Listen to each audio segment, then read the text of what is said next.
रूमाल शब्द दोनों जिसको मालूम पड़ते हैं वो तुम हो। तो पद हुआ मुंह में और अर्थ हुआ हाथ में, इसको पदार्थ बोलेंगे। पद है मुंह में और अर्थ है हाथ में। रूमाल पद है मुंह में और रूमाल अर्थ है हाथ में। अब रूमाल को क्या बोलेंगे? पदार्थ बोलेंगे, पदार्थ। तो किसी भी पदार्थ का मालूम पड़ना, इसका नाम ज्ञान है। अच्छा, तुम न हो और ज्ञान हो सकता है क्या? तुम न हो तो रूमाल का ज्ञान हो सकता है तुमको? तुम ही नहीं होगे तो ज्ञान किसको होगा? इसका अर्थ है कि तुम और ज्ञान दोनों एक हो। ज्ञान ही तुम्हारा स्वरूप है। तो काल के जैसे रूमाल के ज्ञान तुम हो, वैसे दुनिया भर के सब कपड़ों के ज्ञान तुम हो। और जिन पंचभूतों से कपड़े बनते हैं ना, उनके ज्ञान भी तुम हो। और पंचभूतों में जो काल दौड़ता है ना, पहले पीछे, हाँ, उसका ज्ञान भी तुम हो। और जो पदार्थों में लंबाई चौड़ाई होती है, पूरा पश्चिम होता है, उस भीतर बाहर होता है, उसके ज्ञान भी तुम हो। माने तुम ज्ञान स्वरूप हो। ये जो पदार्थ का अवभाषण है, ये आत्मा की प्रकाश रूपता है। नाग्न्यादि दीप्तिवद दीप्ति ही भवत्यांध्यम जतो निशि। आत्मा अग्नि आदि के प्रकाश के समान प्रकाश नहीं है, ज्ञानात्मक प्रकाश है। क्योंकि देखो, रात के समय जब सूरज न हो और चंद्रमा न हो, तारे न हो और बिजली न हो और आग न हो, बाहर से रोशनी का कोई प्रबंध न हो, उस समय किसी के पांव की आवाज मालूम पड़ी। तो आवाज कैसे मालूम पड़ी? बोले कान से। अरे कान तो अपने शरीर में है, पांव की आवाज 10 हाथ दूर है, वो कैसे मालूम पड़ी? बोले भाई वो आवाज कान में सुनाई पड़ी। किसको सुनाई पड़ी? बोले हमको सुनाई पड़ी। तो मतलब तुम सुनने के लिए जाग रहे हो। तुम मूर्ख नहीं हो ना, अज्ञानी तो नहीं हो तुमको पांव की ध्वनि का पता चलता है। और पहचानी हुई पांव की ध्वनि हो तो तुम तुरंत बोल दोगे कि मोहन, सोहन, तुम आ गए। अंदाज हो पहले से तो नहीं, तो पूछोगे कौन है? तो बोले मैं मोहन हूं। ओ हा, ठीक है, आवाज से। मोहन नहीं बोला, बोला मैं हूं। बोले हाँ हाँ, आवाज से पहचान गए। तो ये किसने पहचाना? देखो, वहां सूरज नहीं है, चंद्रमा नहीं है, बिजली नहीं है, लेकिन फिर भी ज्ञान तो हृदय में है ना। माने इंद्रियों के ज्ञान का ही ज्ञान नहीं, नाम नहीं है। जब स्वप्नावस्था में बाहर की इंद्रियां काम नहीं करती तब भी ज्ञान है, और जब सुषुप्ति में भीतर की इंद्रिय भी काम नहीं करती तब भी ज्ञान है। ये ज्ञान तुम्हारी आत्मा का स्वरूप है। कि इसलिए मैं ज्ञान स्वरूप हूं। देश का भी ज्ञान, काल का भी ज्ञान, वस्तु का भी ज्ञान, परिच्छिन्नता का भी ज्ञान, भिन्नता का भी ज्ञान, अनेकता का भी ज्ञान। मैं ज्ञान हूं, ज्ञान स्वरूप हूं, मैं प्रकाश स्वरूप हूं। और ऐसा प्रकाश स्वरूप हूं जिसमें सजातीय विजातीय स्वगत भेद नहीं है, जिसमें देश काल वस्तु का स्पर्श नहीं है। ऐसी स्थिति में भी ये मूढ़ मूढ़ ही शब्द का प्रयोग है। मूढ़ माने होता अटका हुआ। मूढ़ो गर्भा, मां के पेट में जब बच्चा अटक जाता है, तो उस गर्भ को मूढ़ बोलते हैं। माने अपना रास्ता भूल गया। मूढ़ होना माने बच्चा अपना निकलने का जो मार्ग है वो भूल गया, उसी को मूढ़ बोलते हैं। मूढ़। तो तुम दुनिया में मूढ़ हो गए। मूढ़ हो गए कैसे? कोई ऐसी चीज पकड़ ली, कहीं ऐसी जगह पर अटक गए, किसी ऐसी जगह उलझ गए कि अब इसके आगे क्या है वो मालूम नहीं। तो ये अटकाव कहाँ है, ये मूढ़ता कहाँ है कि देहो हम इत्ययम मूढ़ो धृत्वा तिष्ठत्यो जना, मैं देह हूं, है ना। ये देह के बच्चे कौन कौन से हैं आप ध्यान देना। मैं स्त्री हूं और मैं पुरुष हूं, ये देह का बच्चा है। स्त्री पुरुष का भेद देह में होता है, आत्मा में नहीं होता। मैं ब्राह्मण हूं और ये शूद्र है, ये भेद कहाँ है कि देह में है, आत्मा में नहीं है। ये वर्ण भेद, और ये सन्यासी है, ये गृहस्थ है, ये भेद कहाँ है, देह में है बिल्कुल। वर्ण भेद, आश्रम भेद, लिंग भेद, है ना। मैं हिंदू मुसलमान का ये भेद, कब मैं मनुष्य पशु पक्षी ये भेद, मैं देवता दानव मनुष्य ये भेद, कि ये सारे के सारे जो भेद हैं, ये सारे के सारे भेद देह मूलक भेद हैं। तो ये मैं जो अपना बिल्कुल खुला मैं था, मुक्त, कोई बंधन नहीं था, इसमें सुख दुख का कोई भेद नहीं था, इसमें राग द्वेष नहीं था, इसमें पाप पुण्य नहीं था, इसमें मैं तू नहीं था। लेकिन जब देह में मैं हो गया तो सारे पाप इसी में से, सारे पाप इसी में से निकले कि इसने अपने आप को देह के रूप में माना, देह में इसने मैं किया। अब ये प्रसंग फिर आपको कल सुना।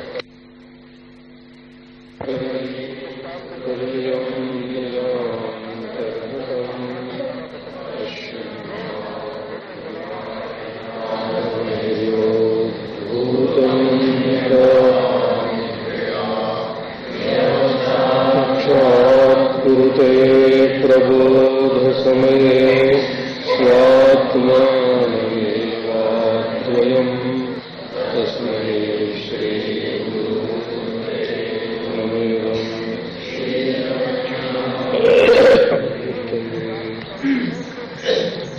यस्य पादप्रभाध्यस्तः प्रपञ्चो भाति धातुरः तमहं सद्गुरुं वन्दे पूर्णानन्दं चिदात्मकम्।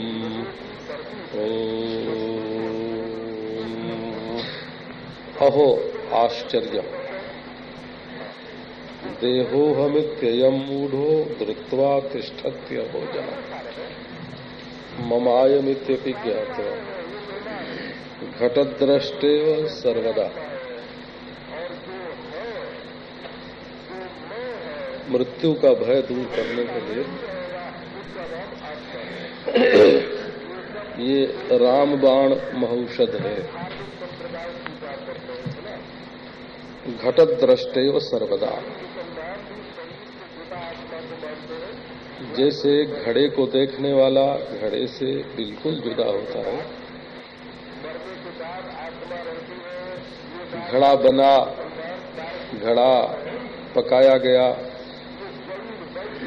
घड़ा खरीद के लाया गया, घड़ा में पानी भरा गया, घड़ा फूट गया। इससे जो घड़े को देखने वाला है उस पर क्या असर पड़ता है। फूटे घड़ा और आदमी माने कि मैं फूट गया तो वो बेवकूफ होगा ना।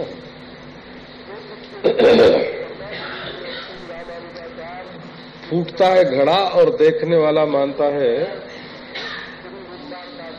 कि मैं फूट रहा हूं। अब देखो, मैं फूट रहा हूं ऐसा जो मानता है वो फूट कहाँ रहा है, वो तो देख रहा है, वो तो जान रहा है, वो तो जिंदा है। परंतु अहो आश्चर्य, बड़ा भारी आश्चर्य है कि ये मूढ़ जानता है कि मेरा है, मेरा है। कभी कभी कुत्ते के ऊपर डंडा उठाओ मारने के लिए तो डंडा उसको लगता नहीं हो, दूर से डंडा देख के ही वो कां कां कां चिल्लाने लगता है। बच्चे को चपत उठाओ मारने को तो छोटा बच्चा डर जाता है और बड़े जोर से रोने चिल्लाने लगता है। तो जैसे वो कुत्ते का जो काय काय है वो ढोंग है, माया है, और जैसे बच्चे का डर जाना उसके मन की कमजोरी है, इसी प्रकार देह की मृत्यु से अपनी मृत्यु मानना ये ज्ञान की कच्चाई है, ये मन की कमजोरी है। देह की मृत्यु अपनी मृत्यु नहीं है, क्योंकि हम देह नहीं हैं, हम देह के दृष्टा हैं। अच्छा, ये बात तो साफ साफ मालूम पड़ती है ना कि देह मेरा है, मैं देह वाला हूं। तो देह तो तुम नहीं हुए ना, देह वाले हुए तुम। एक देह छूट जाएगा, दूसरा देह आ जाएगा। एक कपड़ा बदल जाएगा, दूसरा कपड़ा आ जाएगा, तुम तो तुम ही रहोगे ना। तो देह छूटने का भय, मृत्यु का भय किसको होता है?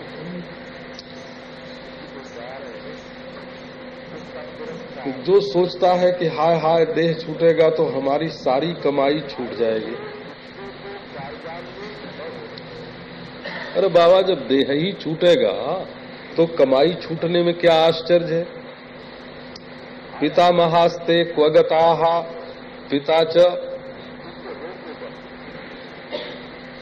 तुम्हारे दादा कहाँ गए, तुम्हारे नाना कहाँ गए, तुम्हारे पिता कहाँ गए? तो जैसे सब हमेशा सृष्टि को छोड़ करके जाते रहे हैं, वैसे तुमको भी एक दिन जाना पड़ेगा। तो जो मृत्यु से भयभीत हैं, वो या तो ज्ञान के कच्चे बच्चे हैं, और या तो मन उनका बहुत कोमल, बहुत कमजोर है।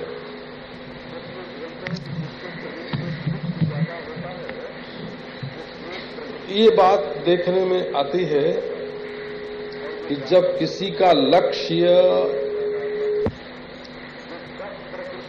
तो वो मृत्यु की गणना नहीं करता है।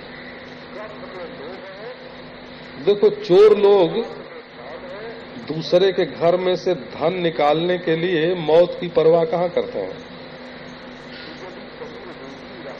जब बानिया लोग धन की कमाई करने के लिए ऐसी ऐसी जगह जाते हैं, हवाई जहाज पर चढ़ते हैं, पानी के जहाज पर चढ़ते हैं, समुद्र पार करते हैं, जंगल में जाते हैं, खूंखार डाकुओं में जा करके जहां नरभक्षी लोग जहां रहते हैं वहां जाते हैं पैसा कमाने के लिए, क्योंकि उन्हें पैसा प्राप्त करना है, मुख्य है, तो देह की परवाह छोड़ देते हैं। देखो, सैनिक लोग देश की रक्षा के लिए कहो, ज्यादा तारीफ करनी हो तो, अथवा 100-200 रुपया महीना तनख्वाह के लिए कहो, अगर निंदा की दृष्टि से देखना हो तो दृष्टिकोण तो दोनों ही होता है, पक्ष तो दोनों ही होते हैं हर बात में। तो वो अपने को बिल्कुल गोली के निशाने पर, तोप के निशाने पर ले जाकर के खड़ा कर देते हैं, छाती ठोक के खड़े हो जाते हैं, हम गोली खाएंगे, जोश में आ जाते हैं, लक्ष्य है ना। ब्राह्मण लोग महाराज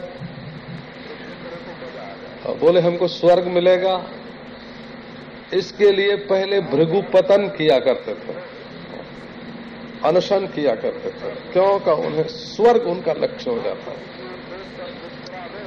तो असल में केवल भोग ही तो जीवन का लक्ष्य नहीं है, ये बात ध्यान में रखो। एक यूरोप के डॉक्टर ने अनुसंधान किया है। क्या अनुसंधान किया कि चूहों को 2 ढंग से रखा, एक तरह के चूहों को तो ये छुट्टी दे दी कि वो जब जो चाहे सो खा लें, और एक तरह के चूहों के लिए नाप तौल से कब क्या भोजन देना, कब क्या पानी देना कायदे में रखा हो। तो इसका नतीजा क्या निकला आप जानते हैं? इसका नतीजा ये निकला कि जिन चूहों को खाने पीने की खूब छुट्टी थी वो मोटे हो गए और लंबे भी हो गए। तो उनका दिल तो बढ़ा नहीं, शरीर बढ़ गया, लंबा हो गया और बढ़ गया। तो उनके दिल में जो खून पहुंचाने के लिए ज्यादा परिश्रम करना पड़ता था, तो 30-40% उम्र उनकी कम हो गई। और जिन चूहों को कायदे से भोजन दिया जाता था वो ज्यादा मोटे तो नहीं हुए, ज्यादा लंबे भी नहीं हुए, लेकिन उनकी उम्र जो थी वो 30-40% उनसे अधिक थी, क्योंकि उनके दिल को रक्त पहुंचाने के लिए जो काम करना पड़ता था उसमें उनका दिल समर्थ था, उस पर कोई दबाव नहीं पड़ता था। तो केवल खाना पीना यही तो जीवन का सार नहीं है ना। भोग ही सब कुछ हो।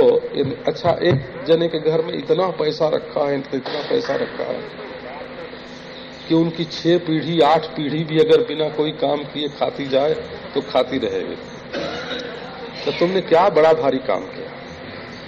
ये जीवन का कोई पैसा इकट्ठा करके रख देने से कोई जीवन का लक्ष्य पूरा होता है? अधिक भोग करने से कोई जीवन का लक्ष्य पूरा होता है?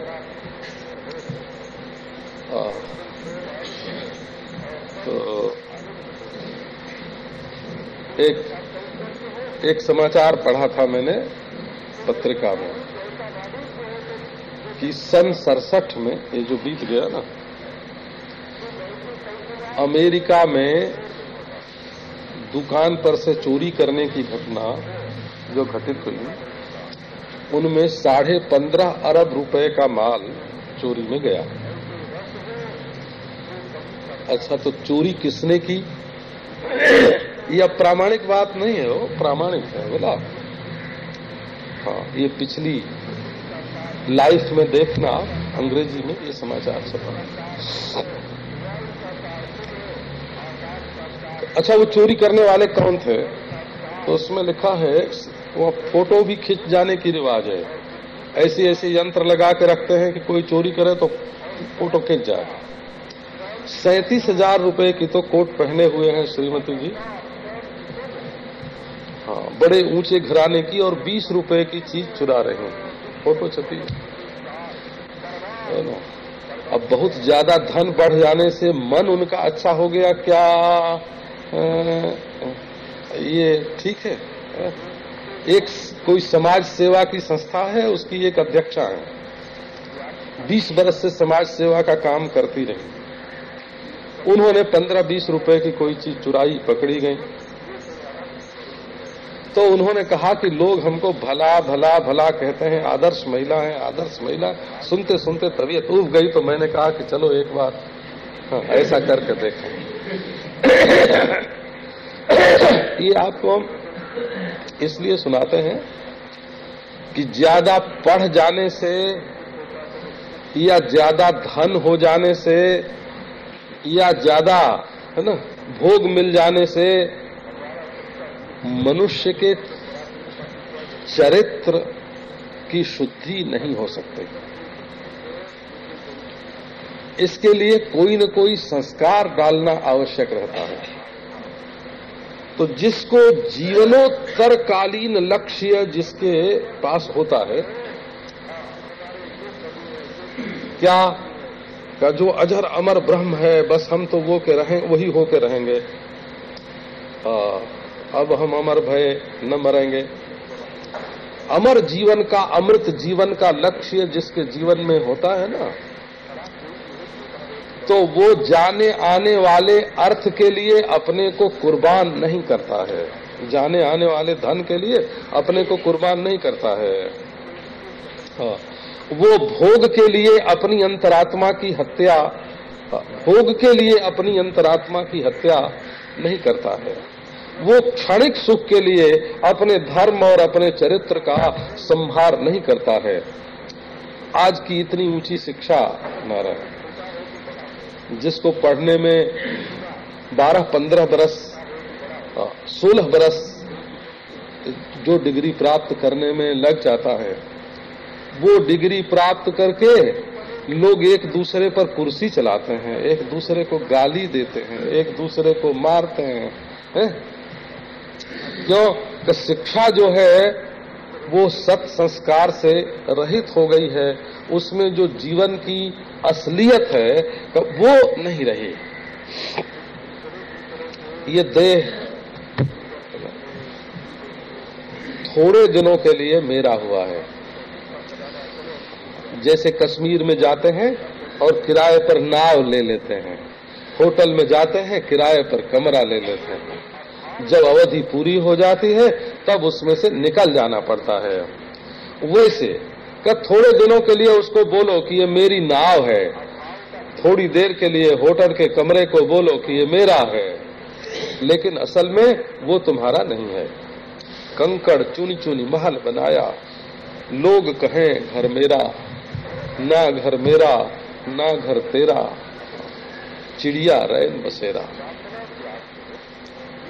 ये तो एक चिड़िया आके बैठी और फुर से उड़ जाएगी। भले तुम थोड़ी देर के लिए मेरा कह लो, लेकिन ये तुम्हारा मैं नहीं है। आश्चर्य तो ये है कि इसी को कहते हैं देहो हम, मैं देह हूं।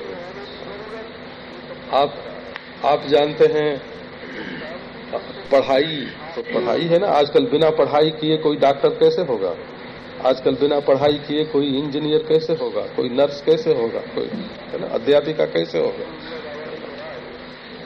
दिल्ली में महाराज यही लोग धड़ाधड़ मर रहे हैं, हाँ, तो आत्महत्या कर रहे हैं, खुदकुशी कर रहे हैं। क्यों? बोले किन्हीं वेश्या के घोटाले के साथ उनका संबंध है। अरविंद हॉस्पिटल की 4 नर्सें मर गई आत्महत्या करके। क्यों मर गई? तो किसी वेश्यालय के साथ उनका संबंध था। वो पढ़ी हैं, लिखी हैं, समझदार हैं, सुंदर हैं, स्वस्थ हैं, जवान हैं, उनकी अक्ल कहाँ चरने गई है। खुदकुशी करना कोई अक्लमंदी की बात है? वो बेवकूफी की बात है। तो ये सब सारा पाप कहां से आता है कि जो सत्य है जीवन का उसकी हम खोज नहीं करते हैं। जीवन से परे भी कोई सत्य है, इसकी खोज नहीं करते।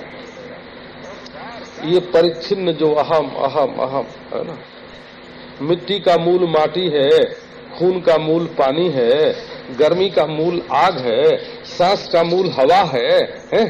शरीर में जो पोल है अवकाश है, उसका मूल आकाश है। हमारे भीतर जो मन बुद्धि है उसका मूल अहंकार महत तत्व है,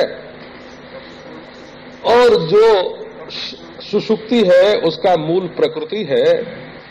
परंतु जो अहम है उसका मूल रूप क्या है? अहम का मौलिक रूप क्या है? प्रत्येक वस्तु का तात्विक रूप होता है ना। चने का गेहूं का उपादान माटी है, और उनमें जो बीज के संस्कार हैं उनसे उनका अलगाव है। तो हमारे चैतन्य का मूल रूप उपादान रूप है। उपादान रूप क्या है? माना संस्कारों से अलगाव हो गया है। एक संस्कार से प्रबुद्धानंद हो गए, एक संस्कार से गोविंद भाई हो गए, एक संस्कार से गिरधर भाई हो गए। ठीक है, संस्कार भेद से भेद हुआ मालूम पड़ता है, परंतु वो चैतन्य कौन है? वो उपादान कौन है? जैसे गेहूं में, मटर में, जौ में, चना में माटी एक है? वैसे इस मय में, इस मय में, इस मय में, इस मय में अलग अलग ये जो मय फुरफुरा रहे हैं, इसमें मूल रूप चैतन्य क्या है? उस उपादान को जाने बिना, सब में जो एकता है उसको जाने बिना संघर्ष की समाप्ति नहीं होती। हम अपना जीवन कैसा चाहते हैं? कि हम चाहते हैं कि मृत्यु न हो। तो तुम्हारा जो मूल उपादान रूप है ना, विवर्ती अभिन्न निमित्तोपादान रूप है जगत का आत्मा, उसमें मृत्यु नहीं है। आप अगर मृत्यु से बचना चाहते हैं तो अपने को जानना पड़ेगा, अपने आत्मा को जानना पड़ेगा। अच्छा, आप बेवकूफी से बचना चाहते हैं, लेकिन जब तक अपने को चैतन्य रूप नहीं जानेंगे तब तक बेवकूफी से कैसे बचेंगे? आप दुख से बचना चाहते हैं, लेकिन जब तक अपने को आनंद रूप नहीं जानेंगे तब तक दुख से कैसे बचेंगे? आप अपने को सदरूप जानेंगे तब मृत्यु से बचेंगे, चेतन रूप जानेंगे तब बेवकूफी से बचेंगे, आनंद रूप जानेंगे तब दुख से बचेंगे, और अपने को अद्वितीय रूप जानेंगे तब युद्ध से, संघर्ष से बच जाएंगे। क्योंकि दूसरा है ही नहीं, लड़ोगे किससे? और नहीं तो जब तक दूसरा रहेगा तब तक लड़ाई बनी रहेगी, वो तुमको काटता रहेगा। तो इसलिए भाई जीवन इस शरीर के पहले भी जीवन तत्व है, जीवन धातु है, जिसमें से ये जीवन निकला, और इस वर्तमान जीवन के बाद भी जीवन तत्व है, जीवन धातु है, जीवन तत्व है, जीवन चैतन्य है, जीवन आनंद है, और जीवन की अद्वितीयता है। वो एक जीवन तत्व है, उसको सत तत्व, चित तत्व, आनंद तत्व, अद्वय तत्व, ब्रह्म तत्व बोलते हैं।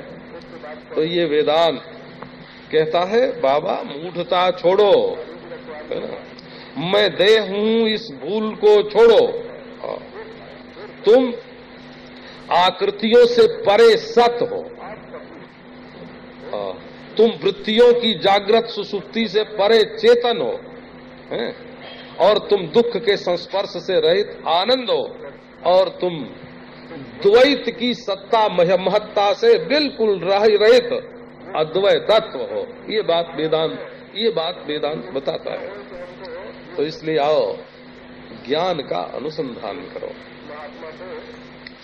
ब्रह्मैवाहं समः शान्तः सच्चिदानंद लक्षणः नाहं देहो हि सदरूपो ज्ञानमित्युच्यते बुधैः निर्विकारो निराकारो निरवध्योऽहमव्ययः नाहं देहो हि सदरूपः ज्ञानमित्युच्यते बुधैः निरामयो निराभासो निर्विकल्पोऽहमाततः नाहं देहो हि सदरूपो ज्ञानमित्युच्यते बुधैः। अब बोले इसका नाम ज्ञान है, ज्ञानम इति उच्यते।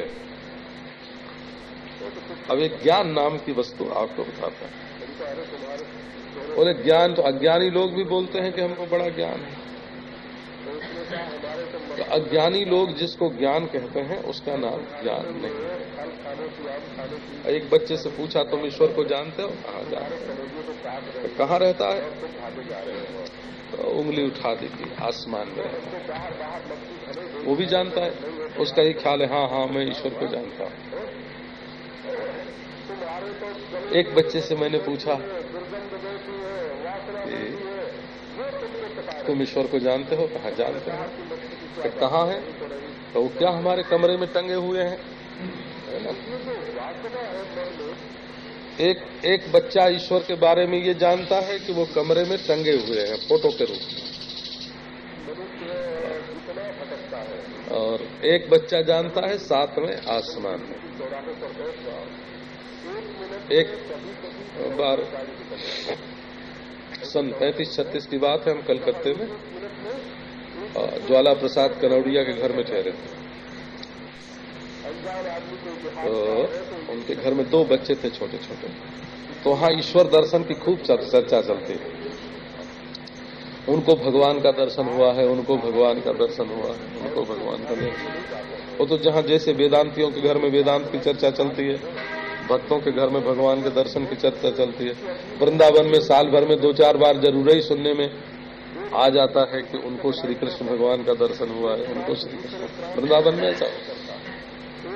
अयोध्या में राम जी का दर्शन होता है, तो उनके घर में ईश्वर दर्शन की बड़ी चर्चा थी। तो दो बच्चे बोले कि हमको तो भगवान का दर्शन कराओ। अरे बाबू, तुमको कैसे मालूम है कि हम भगवान का दर्शन करावेंगे? तो तुम भागवत की कथा कहते हो, तो कृष्ण की लीला का वर्णन करते हो, तो हमें भगवान का दर्शन कराओ। हमने बताया देखो वो भगवान है, चित्र लगा हुआ। मैंने कहा देखो वो भगवान।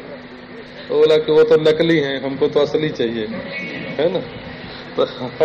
तो जिनका वो फोटो नहीं चाहिए हमको, जिनका फोटो है वो चाहिए हमको भगवान का दर्शन कराओ। अब मारवाड़ी के लड़के महाराज 2-2 बरस के भी बड़े चालाक, वो तो बानी बोले कि नहीं हमको ये जिसकी फोटो लगी है वो चाहिए हमको।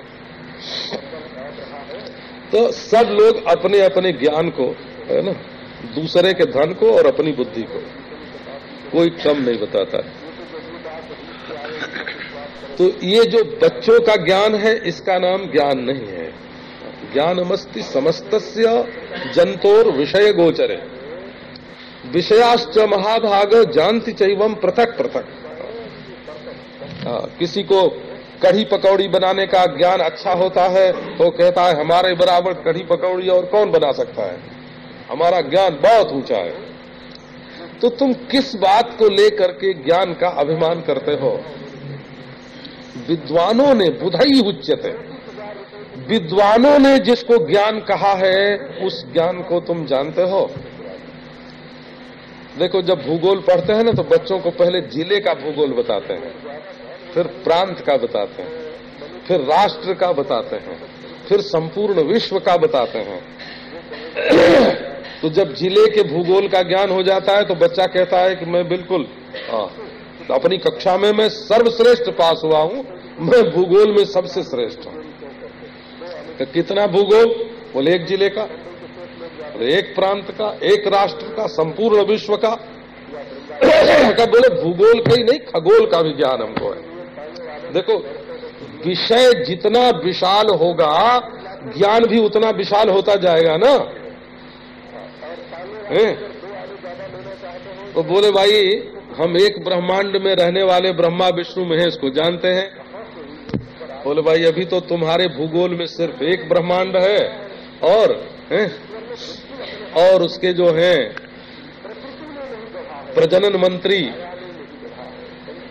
मंत्री, पालन मंत्री और मृत्यु मंत्री उनसे तुम्हारी जान पहचान हुई। ऐसे तो कोटि कोटि ब्रह्मांड है, सब में ऐसे होते हैं। बोले अरे हमको सब ब्रह्मांडों का जो राष्ट्रपति है ना, अनंत कोटि ब्रह्मांडाधिपति, उससे हमारी जान पहचान है। बोले उसका भी राज्य वहीं तक है जहां तक ब्रह्मांड है। कोटि कोटि ब्रह्मांडों को जगाना और सुलाना और पालना जहां तक ब्रह्मांड है। प्रकृति मंडल में अनंत कोटि ब्रह्मांड है, माया मंडल में अनंत कोटि ब्रह्मांड है। उसके मालिक को तुम जानते हो तो दुनिया के संबंध से उसको जानते हो ना।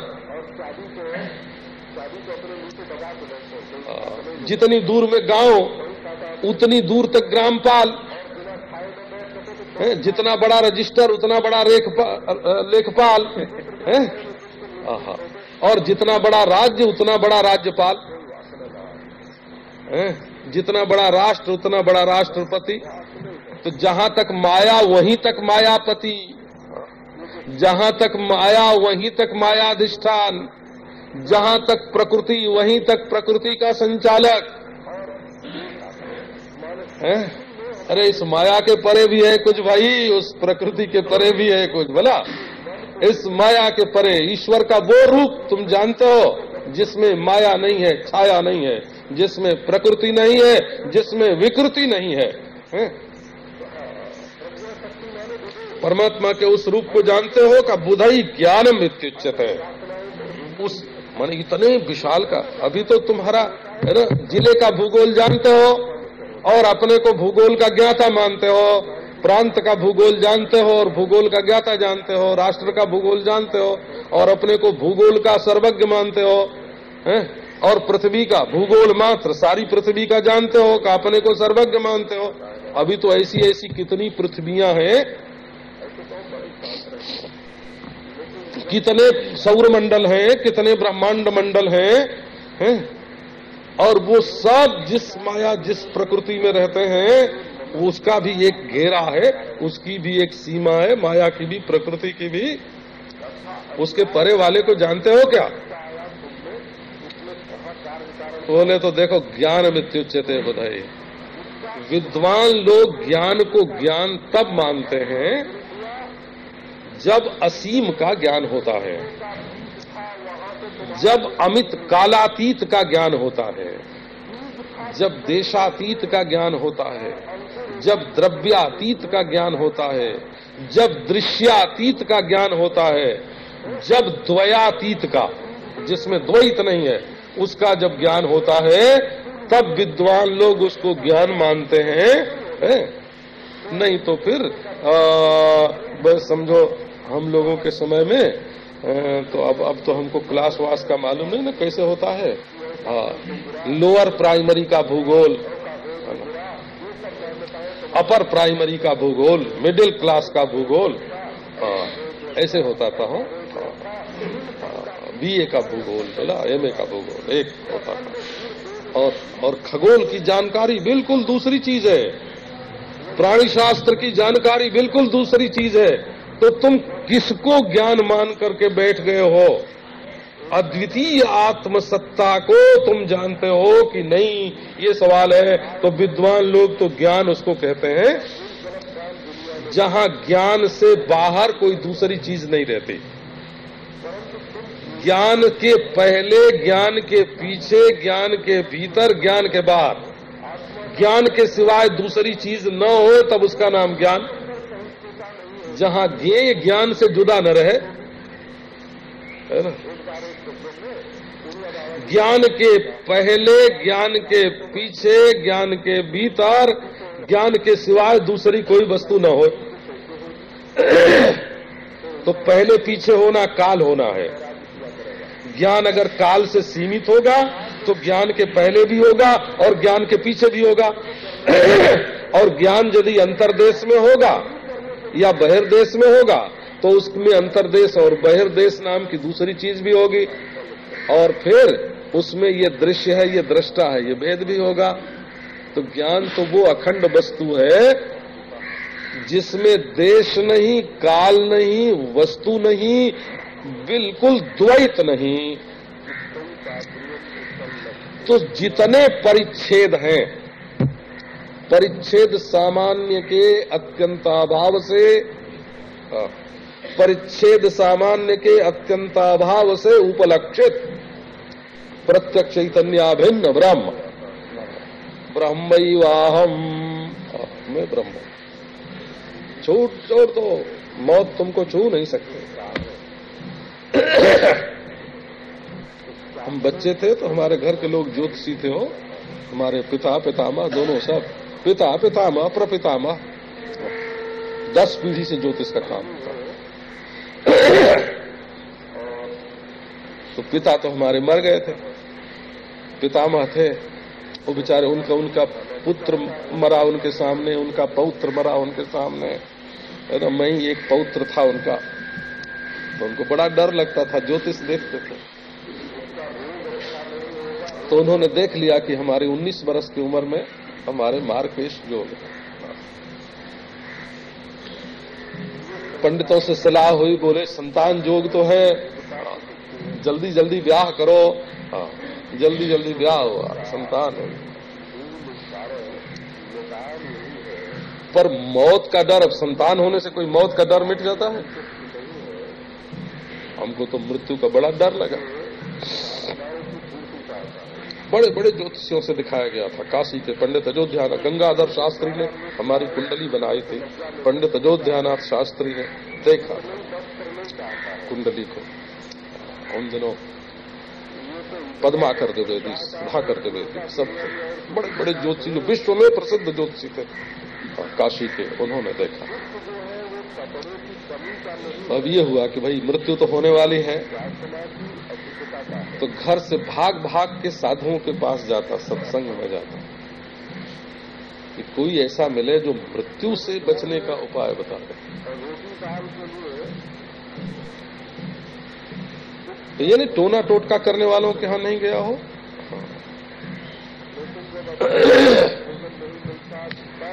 उन्होंने कहा कि भाई मृत्यु तो जीवन का एक सत्य है, जैसे जन्म जीवन का एक सत्य है, जन्म लेकर के ही मनुष्य जीवनधारी होता है, वैसे जो जीवनधारी होता है वो मरता है। ये तो जीवन का एक सत्य है।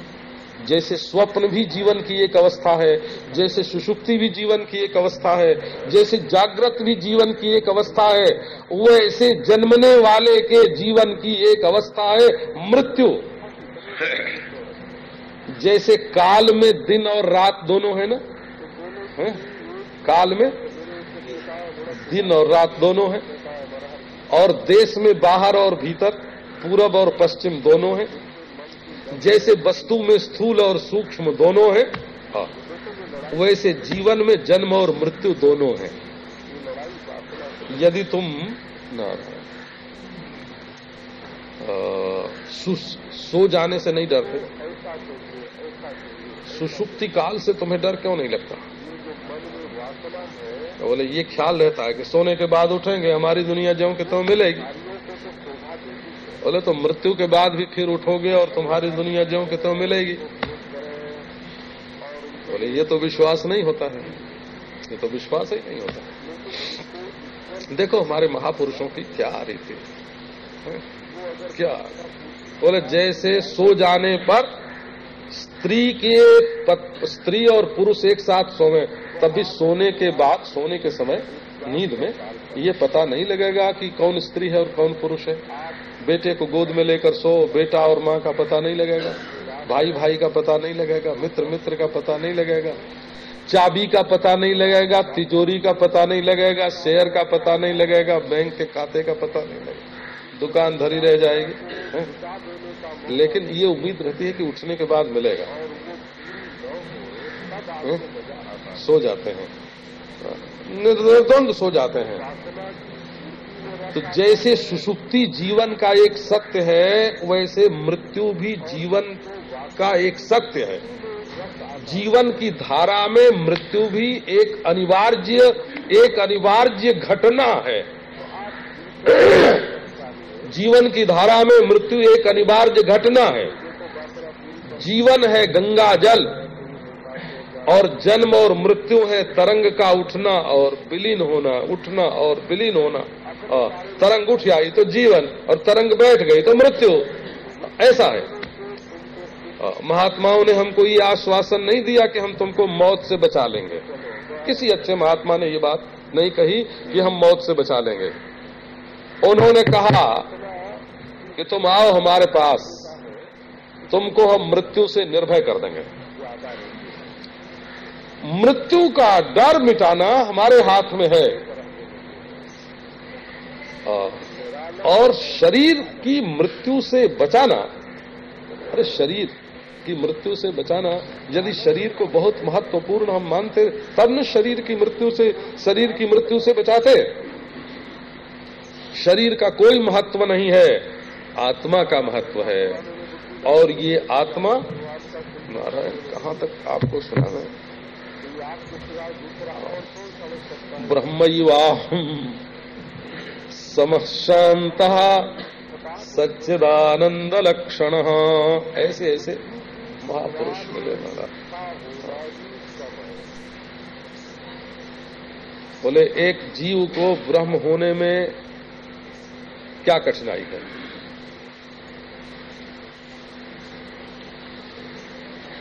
उसके दुराग्रह के सिवाय और कोई कठिनाई नहीं है। एक जीव को ब्रह्म होने में कुछ करना हो, है ना, कुछ कर्म नहीं करना है, कुछ बदलना हो, कुछ बनाना हो, कुछ भावना करना हो, कुछ ध्यान करना हो, कुछ समाधि लगानी हो, है? तो एक महात्मा के सामने जब ये प्रश्न आया कि एक जीव को ब्रह्म होने में क्या कठिनाई है, तो बोले कि एक हिंदू को मनुष्य होने में जो कठिनाई है,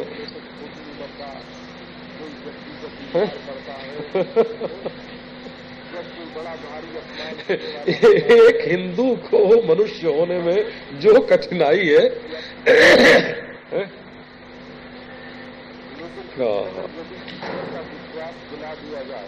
उतनी कठिनाई है, क्योंकि वो मनुष्य तो पहले से ही है, लेकिन अपनी मनुष्यता को न समझ करके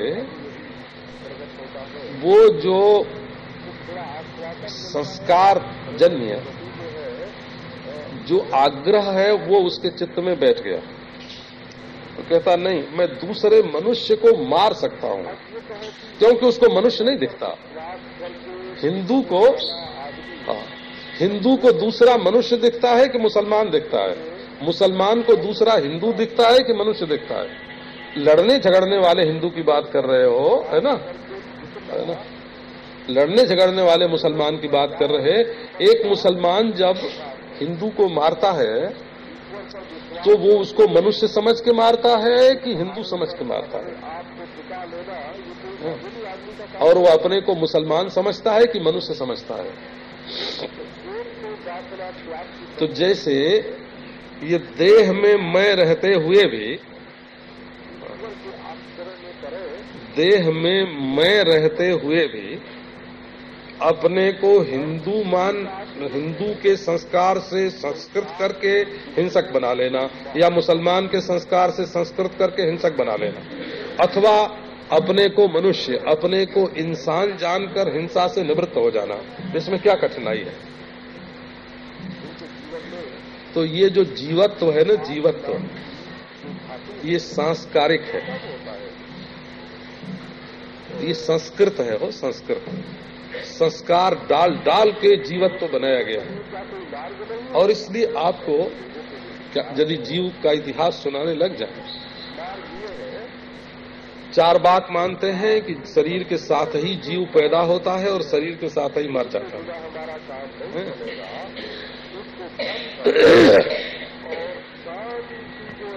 और बौद्ध मानते हैं कि अनादि वासना, अनादि वासना से युक्त जो क्षणिक ज्ञान है, इसमें धारा प्रवाह के रूप में जीवत्व चलता रहता है। द्रव्य में जीवत्व है, ये चार बात का मत है, और काल में जीवत्व है, ये बौद्ध मत है। और जीव देश